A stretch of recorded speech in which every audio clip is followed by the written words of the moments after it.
Finish up our series called Dreamer this morning. I've loved this series. This series has been incredible. I wasn't sure what to expect out of this series. I love the story of Joseph, but I wasn't sure in what to do because you say like, hey, God's giving you a dream, and you're worried about how it comes across. You know, you don't want it to sound like, oh, it's just, a bunch of fluff that I'm giving you. We want for God to use what he has given us for his kingdom. Right? Because God created us. What we've been saying this series is God created you the way you're created. I think a lot of times we discount that in the church. We treat desires like they're demonized. But God's created you, like Psalms 129, he created you in a certain way, like he formed you in your mother's womb with the way that you are, and he created you with passions and desires that he can use for his glory. Right? Psalm 37:4 says that delight yourself in the Lord and he's going to give you the desires of your heart. Now, this doesn't mean that God's a genie, right? We said week 1, this isn't like Robin Williams coming out of the lamp and like, you got a friend in me? No, wait, that's Toy Story. You ain't never had a friend like me. It's really embarrassing. I'm going to Disney next week. I better get my references down. My wife would disown me if she ever heard that. But it's not like that, right? It's when we give God our desires, when we most delight in him, he shows us why he put inside of us what he put there, right? That's when we get to know, hey, this is what I was created to do. And there's so much more fulfillment in that than whenever we live our lives living our dreams for ourselves. And what we have seen in the story of Joseph is that he has a dream, but then he loses it in the midst of the horrible things that happen to him in his life, right? Because then his brothers, they sell him into slavery. He ends up getting falsely accused and ends up in prison. And we talked about how the voice of others, the temptation in slavery, and the prison of defeat can really keep people from living out their dreams. And that's what you see in Joseph. He all but forgets about the dream that he has. But here's what Joseph does. He begins to help others with their dreams. And because he has an others first purpose, God's going to use that to reawaken his. And you know what I loved most about this series is that I have seen God reawaken dreaming in people. I've seen God reawaken passion in people. I have. Whether it's people like Courtney and Trevor who would run our kids' check-in. Man, they came in this morning with like these Thanksgiving glasses and they're running our kids' check-in, and God's just been, working in their life and in their marriage, and God's using them. And man, they met with us the other day and just were talking about everything that God was doing in them, whether it's Mary and Irene, who are a little bit older than me, and they were praying over me at prayer night and getting me all choked up and tearing and saying, you know what, God's using me again at this church. And I just, gosh, yeah, it's amazing. There was a young man who emailed me a couple weeks ago. He's a really young business owner. He said, I haven't been to a church in a while, but you were talking about outreach and God was just stirring something in my heart and I want to be involved. Man, I don't know when he hasn't. He said, I haven't been to church in a while, or church isn't really my thing, but something that you were saying was stirring me up. And what I love about it is that God is stirring up all ages, all people, all like all nations. Like he is stirring people up to do his work again. And that's what we wanted in this series. We didn't want it to be just like, oh, hey, if you dream it, you can do it. I believe that, but what are you doing it for? And I believe that God is raising up some people that have a deeper purpose. But we left off with Joseph last week. And I think at this point in the story, we start feeling good about Joseph. Because Joseph was in prison. But what happens is Pharaoh has some dreams. And there's two guys that knew that Joseph could interpret these dreams. Well, there's really one guy. One guy lost his head, literally. And there's this cupbearer. And Joseph had interpreted his dream in a prison. And because Joseph had interpreted his dream, the cupbearer tells Pharaoh, I know of a man that can interpret your dream. So Joseph is brought out of prison. He stands before Pharaoh. He interprets his dream. And not only does God give him the insight to interpret the dream, he gives him the wisdom to know what to do with it. And so Pharaoh is so blown away by this man's insight and wisdom that he looks at Joseph and this is crazy. This has got to be the biggest flip of like circumstance of all time, because Joseph goes from prison to Pharaoh's house, and not only Pharaoh's house, but he gets put in charge of everything. He gets put second in command. Joseph is legitimately at this point, he goes from being one of the lowest men on earth to legitimately one of the most powerful men, because Egypt is one of the biggest empires in that day and age, and Joseph gets put over all of it. The only person that's more powerful than Joseph in this kingdom is Pharaoh himself. Like, can you imagine? But you know what? What I want to say is that the palace is not easier than prison. It's not easier than slavery. It looks different. It's what people are pursuing. But success in the eyes of the world, we talked about redefining success last week, so I don't want to take away from that. But a lot of people define success as the palace. You know, the palace, that success, it doesn't make things easier. In fact, I think it's the hardest place for someone's dream. I think it's the hardest place to use your dream. In fact, Abraham Lincoln once said, "Nearly all men can stand adversity, but if you want to test a man's character, give him power."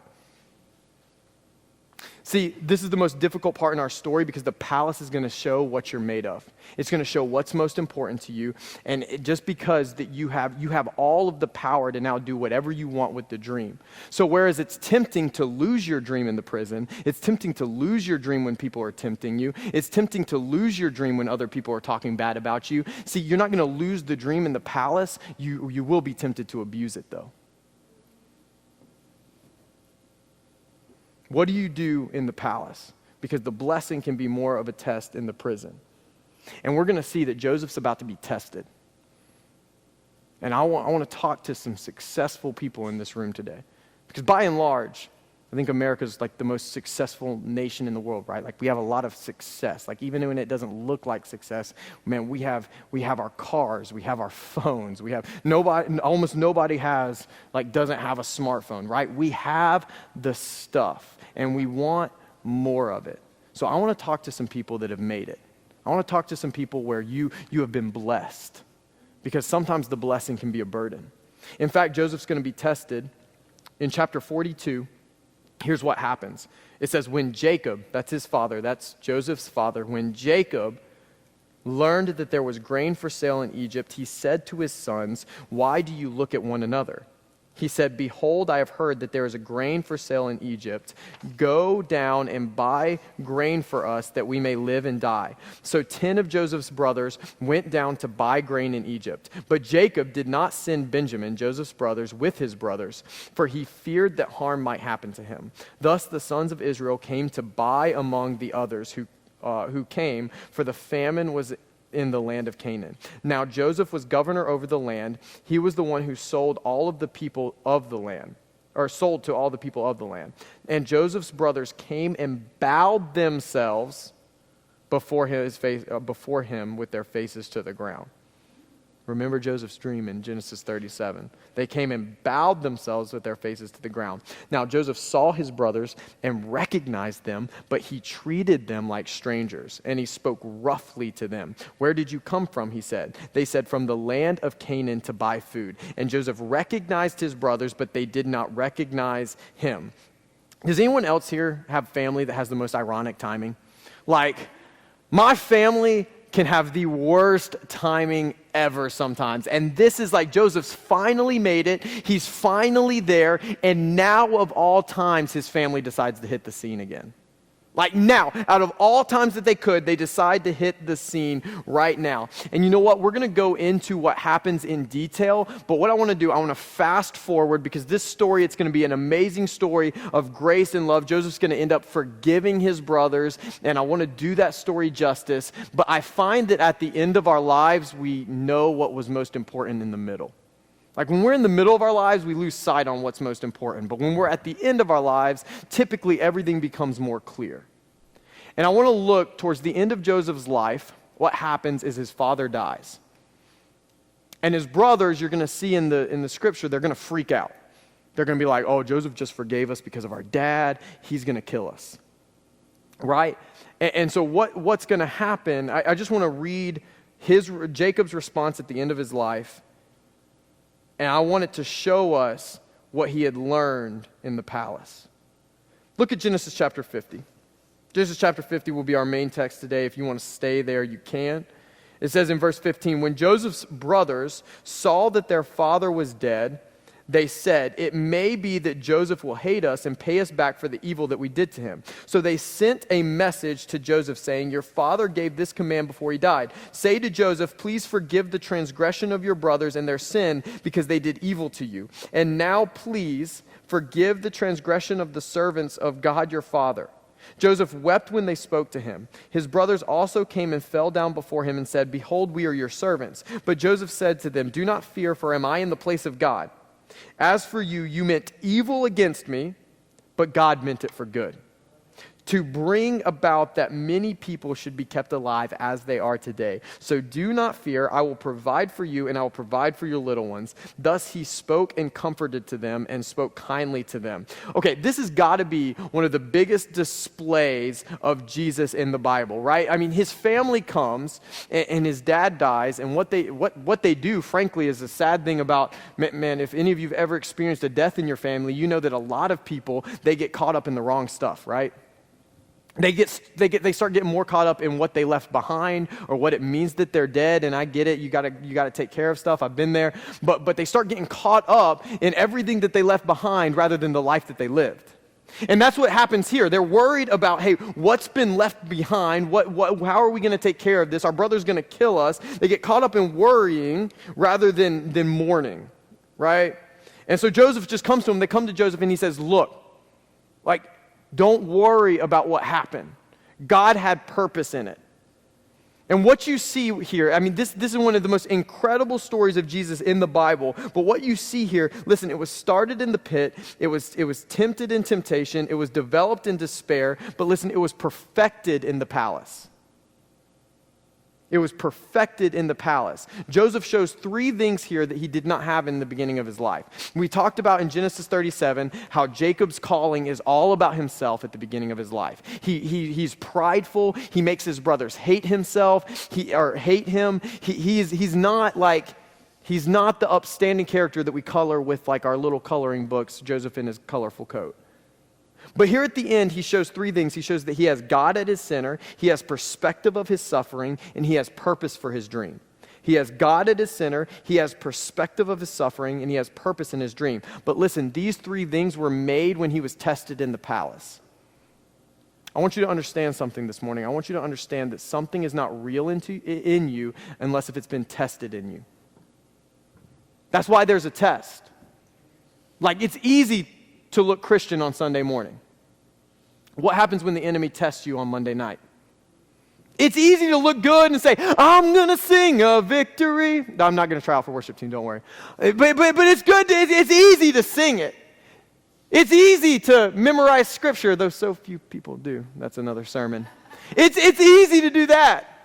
It's easy to listen to 106.9 The Light. It's easy. What happens when you're tempted? What happens when you're tested? Because that's when something's made real. When you hold on to something, when the enemy comes, when you hold fast, and I'm talking about success this morning, when you hold fast to Jesus and you keep him in your center in the midst of success, that's when you know it's real. Because I've known a lot of people that have been strong in adversity just to lose Jesus in success.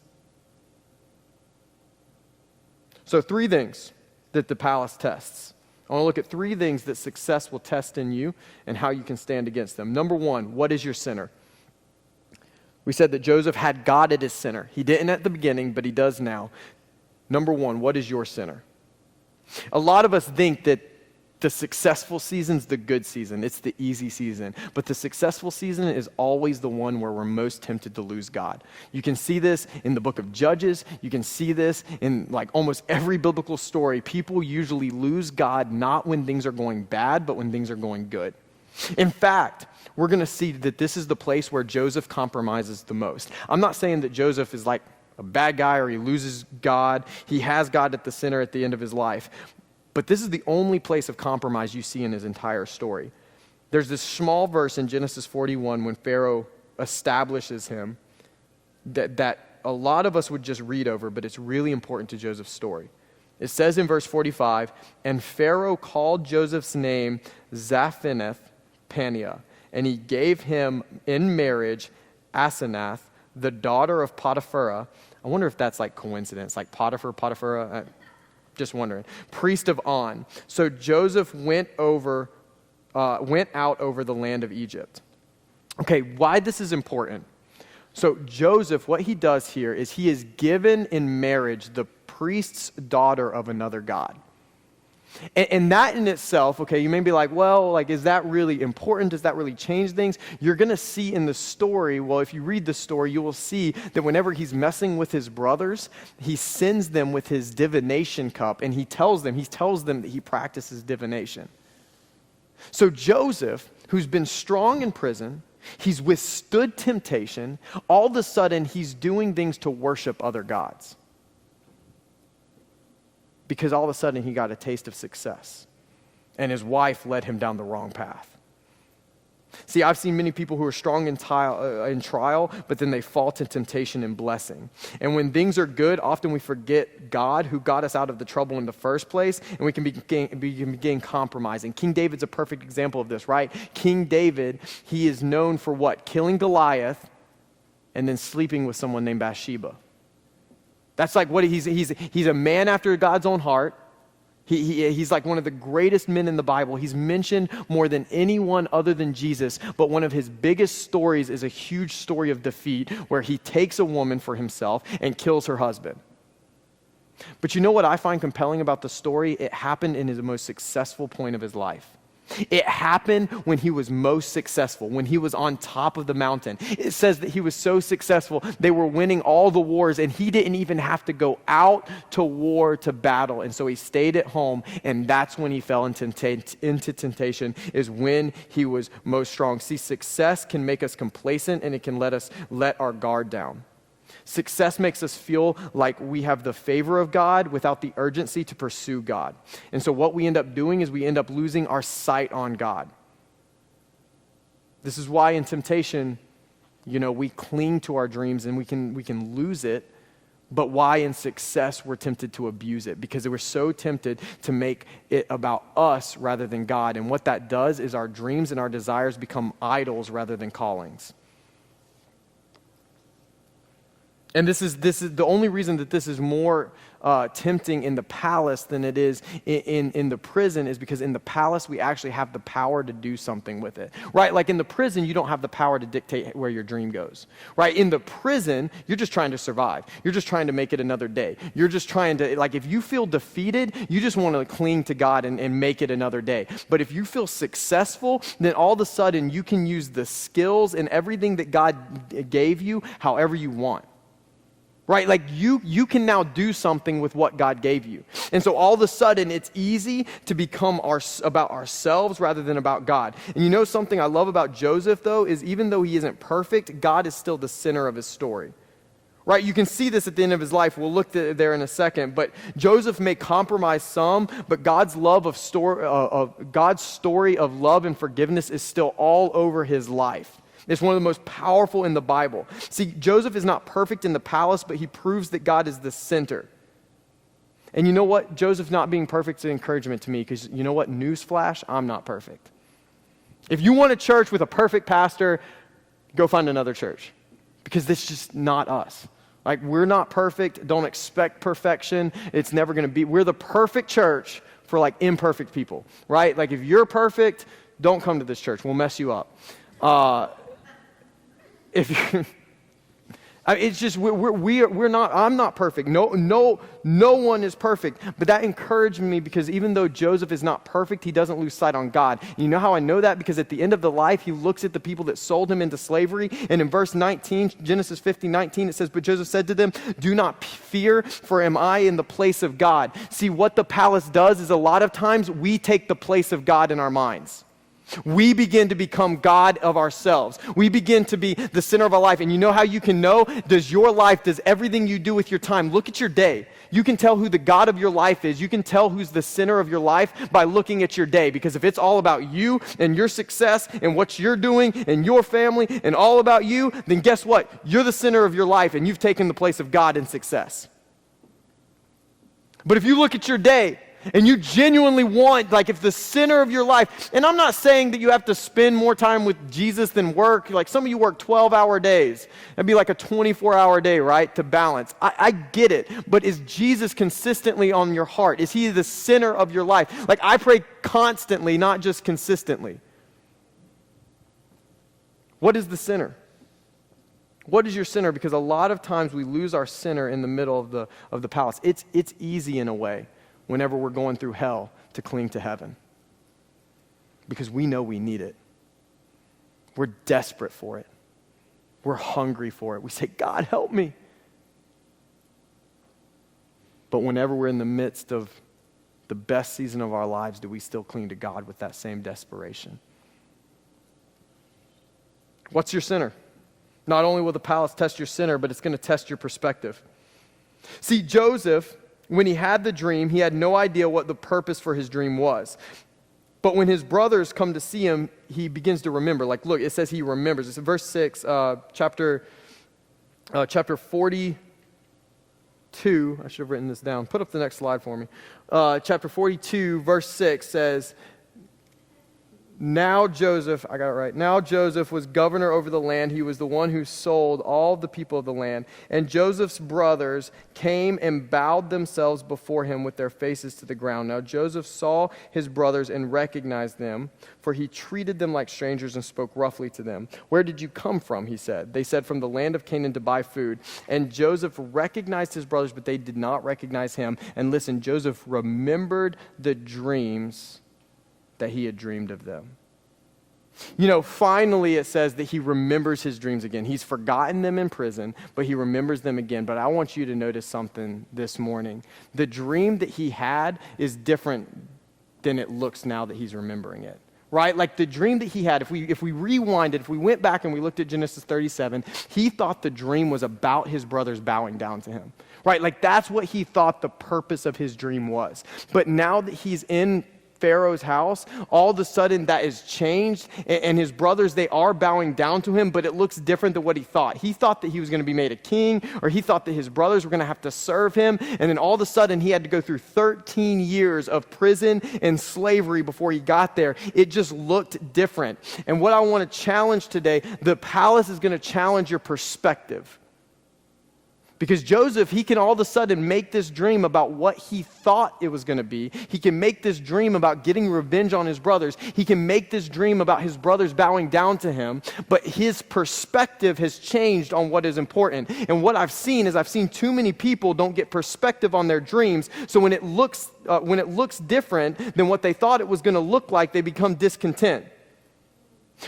If Joseph had not gained perspective, then you know what he's going to do? He's going to get revenge on his brothers. He's going to grow bitter. He's going to grow angry. But instead, what he does, he heals from what his brothers had done. And not only does he heal, but he forgives. And listen, he could not heal if he had not had perspective. Some of you need perspective. If you get success and you don't get perspective, then you will be unsatisfied. Because you're going to be so focused on what you thought your dream was going to be that you're going to miss out on what God's trying to do in you. Success does not equal fulfillment. I mean, how many of us have seen successful people who are miserable? I know some miserable successful people, right? Like absolutely miserable, right? This isn't because of success, right? They're not miserable because of success, right? Things don't make you miserable. If you want to buy me a jet ski for Christmas, I'm going to find it really hard to be miserable on a jet ski, right? You guys looked really unexcited about that. Y'all have never been on a jet ski. It's really hard to be depressed when you're riding a jet ski. It just is, all right? This isn't like they're like, what's this pastor talking about? Look, it's not the things that make you miserable. It's what's around the things, right? Because whereas the stuff aren't going to make you miserable, I've known people with all the stuff who are still absolutely miserable. And it's because once you're done, like the stuff is great in the moment. Riding the jet ski is great in the moment, but what happens when you get off? And see, a lot of people, they have it in the moment, but when they get off, they don't have anything deeper. So when the moment is past, they find out that something is miserable. Or they find out that something is missing, and it makes them miserable. And what you're going to do is if you're successful and you're empty, then you're going to see people who have less than you and they're happier than you because they have something you don't. And what you'll end up having to do is they should not be happier than you because they don't have as much as you, right? And so what you're going to have to do is you're going to have to make excuses for why you're empty. Well, it's my job. My job is why I'm empty. My wife is why I'm empty. My kids are why I'm empty. And you're going to have to go and find something else because you're trying to fill a hole that it was never meant to fill. When really it's your sinner. Listen, it's not what's on the outside, it's what's on the inside. I had an interaction with someone yesterday. I was at this party, and I was talking with people, and it was not, I don't know what to say and what not to say. It was not like the most Christian environment. It was like a family thing. It was just messy. I don't know what to say. I don't want to get, this is too recent. I should have made this a lot more vague. We're at this event, and we go walking up, and I'm talking with this guy, and this guy's really successful in the eyes of the world. He's a few years older than me. He's got a good job, makes probably 4 times the money I make, easily, and he's talking to me, and he's just like talking about how he wants to be like the people above him, how he wants their salary, and he's pretty open about it. He's like, yeah, they're making this much, and if I make that much, I'll be happy. Like they've got all this stuff, and he said something about them being miserable, and he was like, they're just miserable people, and I was like, and I said that, I was like, but that's what you're going for? And he's like, yeah, they're just miserable people, like I need that. And this guy, honestly, he's a miserable person. And I said, hey, man, like there's something missing. Like I have so much less than you. Like every time I see you, I see this guy often. I say, every time I see you, you're talking about what you don't have. And I only talk to you about what I do have. Do you see the difference? And he says, yeah, you're just a simple person.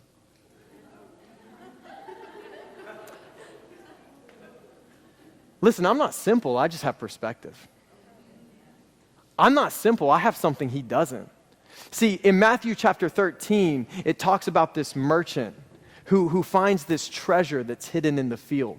See, I found a treasure that he knows nothing about. And that makes me more satisfied than he, because I have perspective on life that he doesn't have. And I'm not going to deny, like, if he wants to give me some of his stuff, like, I'll take his stuff, but that's not going to change me. It's not going to make me happy. I'm not going to be different in the palace when I have the stuff than when I'm not. This is why Paul says, I've learned to be all things. I've learned to be poor. I've learned to be successful. I've learned to speak to people in the lows. I've learned to speak to people in the highs. Listen, God can send me the good or the bad. I'm going to be the same in the midst of everything, because it's not what's on the outside of me, it's what's on the inside. It's the work I've done to get Jesus in the middle of my heart, and he is my perspective. It's not everything on the outside. The stuff doesn't matter. I have perspective on where my joy comes from, and if I don't get perspective, I'm going to miss on what God is trying to do all along. See, God may want to use you and the gifts he gave you and the passions he gave you. We're talking about dreams. God may want to use your dream in a way you're not expecting. And too many people miss what God is trying to do in their life because they're trying to force what they want him to do in their life. They're like, God, do this. God, do this. God, do this. And God's like, bro, I'm over here. Like, I'm trying to do something different. I have people tell me all the time, Pastor, I'm just not called to blank. I'm not called, the number one thing I get, I'm not called to youth ministry. Because you haven't tried it. Youth ministry is so much more fun than adult ministry. Youth ministry is the most fun ministry on earth. It's the only ministry where I can get away with playing hot potato with a frozen turkey. It's the greatest. Youth ministry is the greatest ministry on earth. People that say I don't like youth have never tried youth ministry, right? People will tell me all the time, I'm just not called to home church. I'm not called to greet on Sunday morning. I'm not called to children's ministry. And so often we have such a limited view on what God can use us for, and we're either just too scared that he wants to use us in ways that we're not, like that's going to push us outside of our comfort zone, or we're just so busy fixated on something that we want him to do that we're missing what he's trying to do. You know what? Sometimes God wants to use the things we're most passionate about in ways that make us uncomfortable, because that is what grows us the most. Your administration gift may be used in a way that you weren't expecting. Your gift A voice may be used in a way that you didn't know it was going to be used in. But listen, when God does something different, I promise you it's always better. I'm not preaching a message that, man, just give up all your success and give it all up for nothing. I'm not even telling you to give it up. I'm telling you to get perspective because Jesus is better. It's not that you're giving, you're really doing a really good trade. You're trading all of yourself for all of himself, and I promise you that you will find the fulfillment that you've been longing for in Jesus. I promise you. I've tasted everything that this world has had to offer, and Jesus is the only one that has ever satisfied. And what Joseph is going to do here, I want to, if Joseph doesn't get perspective, then he's probably going to take revenge, right? Like if Joseph didn't have perspective on what his dream was for, and we're about to transition into purpose, he's probably going to take revenge. But what he does is he responds, as for you, you meant evil against me, but what God did, God meant it for good. Perspective also gives us clarity in both good and bad. See, Joseph, all of a sudden, he sees that whereas his brothers did something evil, God's worked it all out for good. And I think that we can often, when we go through the pit, when we go through the prison, when we go through Potiphar's house, we often feel like God doesn't see us anymore. And so when we get to the palace, it's like, well, God made me go through that, so I'm going to do my own thing. But listen, God was not done. He was working on Joseph in the pit. He was keeping Joseph strong in Potiphar's house, and Joseph was still seen in the prison. And I promise you, no matter what you're walking in, God still sees you too. Don't give up God in the dark season, because I'm telling you, you're going to need him when you get to the successful season. The palace tests your center and your perception, and finally it tests your purpose. Number 3, what is your purpose? So I know we skipped by number 2 really quick. I noticed that. What is your center? What is your perception? And what is your purpose? A big difference between the palace and the prison is that in the palace, you have the power to actually use your passions, right? In the palace, you get to choose how you use it, and you get to kind of pick your purpose, right? You get to pick what the purpose of your life is. And for the first time in his life, Joseph has the ability to either take revenge on his brothers or spare them. And I think that we would be a lot more tempted here than we think. Like, I think we forget. We read it really quick. It's just a few chapters. 13 years. 13 years is a long time. I mean, 13 years is a long time to be tormented by what your brothers have done to you. They sold him into slavery. Like, you think you have family issues? They sold him into slavery. I guarantee you no one in here was ever sold into slavery by your family. That is what Joseph's family did. They shipped him off. They sold him to the Ishmaelites. So for the first time in his life, he has the upper hand.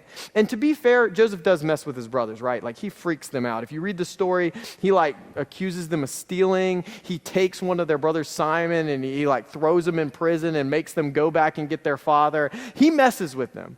He makes them think that he is really going to come down on them hard. But what happens is he's freaking them out. He accuses them of stealing, and they begin to talk about how they wronged Joseph in Hebrew in front of him. They don't know it's Joseph. They don't know he can speak Hebrew. So they begin talking in Hebrew, thinking that he can't understand them, about how they they're talking about him, about how they had sold him into slavery without knowing that he's right there. And so as they're talking about this, our story picks up. We're going to read Genesis 45, starting in verse 1. I love kids ministry. If you want a kids ministry plug, that right there was it. They are having fun back there. Was that a kazoo? Verse 1, then Joseph could not control himself before all of those who stood by him. He cried, "Make everyone go out from me." So no one stayed with him when Joseph made himself known to his brothers. And he wept aloud so that the Egyptians heard it, and the household of Pharaoh knew it. And Joseph said to his brothers, "I am Joseph." That'd be a freaky moment. If you're the brothers, you're like, "Oh, is my father still alive?" But his brothers could not answer him because they were dismayed at his presence. Be an awkward family reunion. So Joseph said to his brothers, "Come near, please." And they came near. And he said, "I am Joseph, whom you sold into Egypt. Now do not be distressed or angry with yourselves because you sold me here. For God sent me before you to preserve your life. For the famine has been in the land these 2 years. And there are yet 5 years in which there will be neither plowing nor harvest. And God sent me before you." Listen, God sent me before you to preserve you for a remnant on the earth. God didn't send Joseph, his brothers sent him, right? What perspective? Talk about a perspective shift. A lot of us are so busy. I know so many people that blame God for everything that happens to them. But here you have Joseph, who could blame God for the prison, could blame God for Potiphar's house, but instead he looks at the people who did it, and he gives God credit instead of blame. Y'all get me on a tangent. It was not you that sent me here, but it was God. He has made me a father to Pharaoh and lord of his house and ruler over all the land of Egypt. Hurry up and go to my father and say to him, "Thus says your son Joseph, God has made me lord of all of Egypt. Come down to me, do not tarry. You shall dwell in the land of Goshen, and you shall be near to me, you and your children and your children's children and your flocks and your herds and all that you have. There I will provide for you, for there are yet 5 years of famine to come, so that you and your household and all that you have do not come to poverty. And now your eyes see, and the eyes of my brother Benjamin see, that it is my mouth that speaks to you. You must tell my father of all my honor in Egypt, and of all of that you have seen. Hurry and bring my father down here." Then he fell upon his brother Benjamin's neck and wept, and Benjamin wept upon his neck, and he kissed all of his brothers and wept upon them. After that, his brothers talked with him. Can you imagine what Joseph does here? Like, I just want you to think about your family mess. If you don't have family mess, you're not human. All that he's been through, and he looks at his brothers, he weeps and kisses them. You could get revenge on your brothers, or you can kiss your brothers. And that perspective shift is what's going to make the difference. Did his brothers deserve this? No. Did they even express sorrow? Not really. I mean, they're dismayed, but they probably think they're about to die.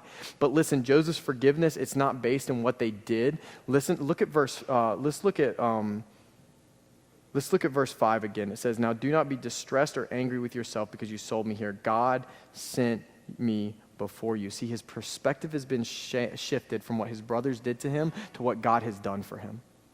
If you do not shift your perspective from what God did to you to what your brothers are, from what your brothers did to you to what God has done for you, then listen, you will just be angry, you'll be bitter, and you can never heal from what the world has done to you, because the world has done something to everybody in this room. Too many people are blaming God for things that they cannot change when he's trying to use what was done. And because Joseph has changed his perspective, he can see his purpose.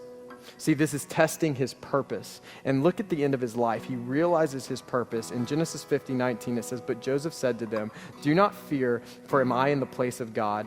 As for you, you meant evil against me, but God meant it for good, to bring about that many people should be kept alive as they are today. So do not fear, I will provide for you and for your little ones.'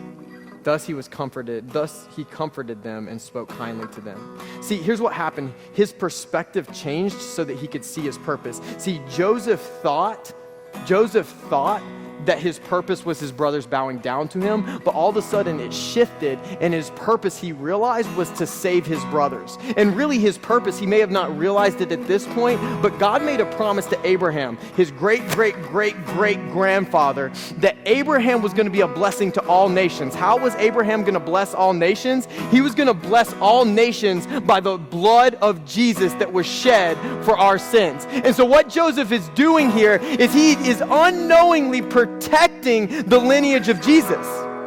So his purpose is to save all people. His purpose is not to get revenge on his brothers. It's not even just to save himself. It's to save his brother Judah and his other brothers so that salvation can come to all.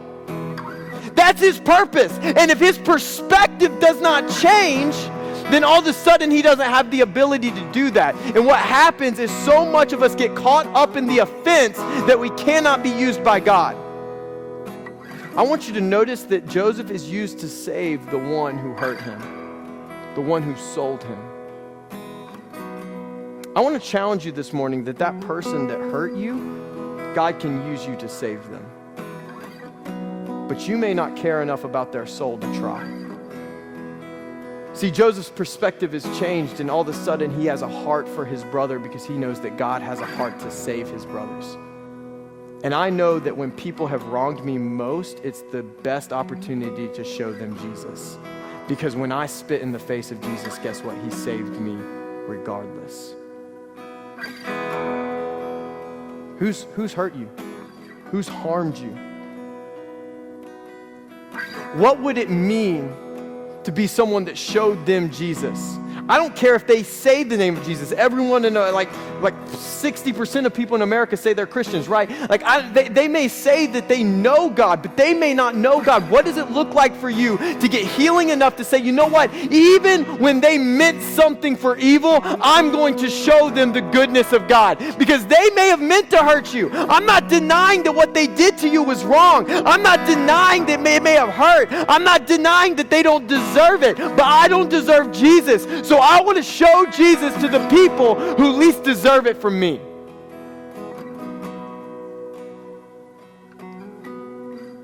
They meant it for evil, but God can use it for good. But if you are so caught up in the evil, you can never move on to the good. You need to have a perception or perspective shift. You need to shift your perspective from I am broken in the prison, or I'm trying to get revenge in the palace, to I've been healed enough to forgive the one that sold me. Would you stand with me? I want to respond this morning, because some people, there are some things in this life where the enemy meant it for evil. Right? Like there is something that has been stacked up against you. There is something that has hurt you. But what I want to do is I just want to shift perspectives. Right now, I want you to begin to shift your perspective. Whether some of you can come up to this altar, some of you can sit down at your seat, some of you just need to lift your hands and worship. But what I want to do is, it may have looked like defeat, but Jesus has the final say, right? So we're not going to say that what the evil was done is the final say. We're saying that God meant it for good. We're going to see a victory in his name. So why don't you go ahead and you start singing that out with me?